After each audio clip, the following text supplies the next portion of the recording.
আমি একটা নতুন রেসিপি করছি, সেটা হচ্ছে আলু দিয়ে ডিম আর চিংড়ি মাছের একটা তরকারি। তা আমি এই চিংড়ি মাছগুলো বেছে রেখেছি, আলুটা কাটবো, ডিমটা ফ্রাই করব, আর এই পেঁয়াজটা কুচাবো, লঙ্কাটা কুচাবো। সেই অবধি আপনারা একটু অপেক্ষা করুন। তেল গরম করতে দিয়েছি, তেল গরম হয়ে গেছে। এদিকে আমি আলু ভাজা করেছি, এদিকে ডিম ভাজা করেছি, আর এদিকে চিংড়ি মাছ, আর এদিকে লঙ্কা, আর এখন পেঁয়াজটা ভাজতে হবে আমার।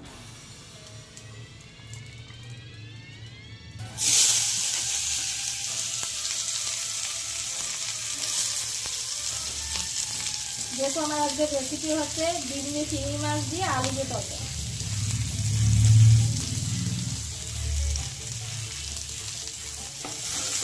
ভাজা আজকে একটু অপেক্ষা করুন। এই যে আমার পেঁয়াজগুলো সাতলানো হয়ে গেল।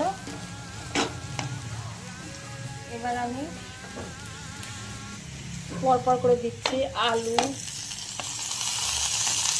আর চিংড়ি মাছ, ডিমটা পরে দেবো,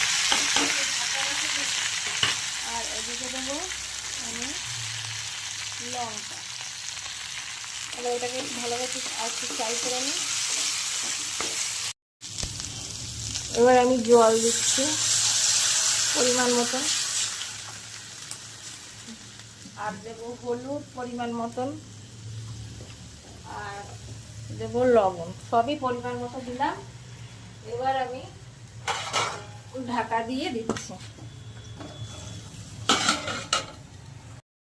এবার আমার আলু আর ওই চিংড়ি মাছের যে তরকারিটা, সেটা বেশ মাখো মাখো হয়ে গেছে। এখন আমি একটু ঘি দিলাম,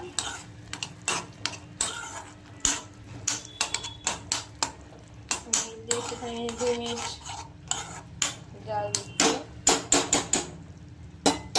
তারপরে যে এদিকে আমি ডিমগুলো ভেজে রেখেছিলাম, এই যে এই ডিমগুলো এখন ছড়িয়ে দেবো।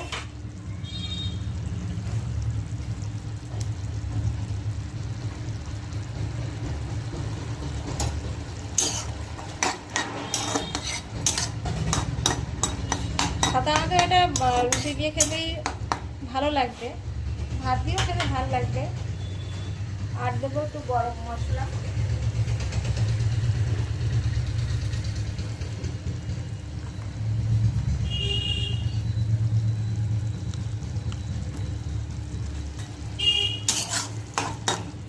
এবার আমার আলু, ডিম আর চিংড়ি মাছের তরকারি হয়ে গেছে।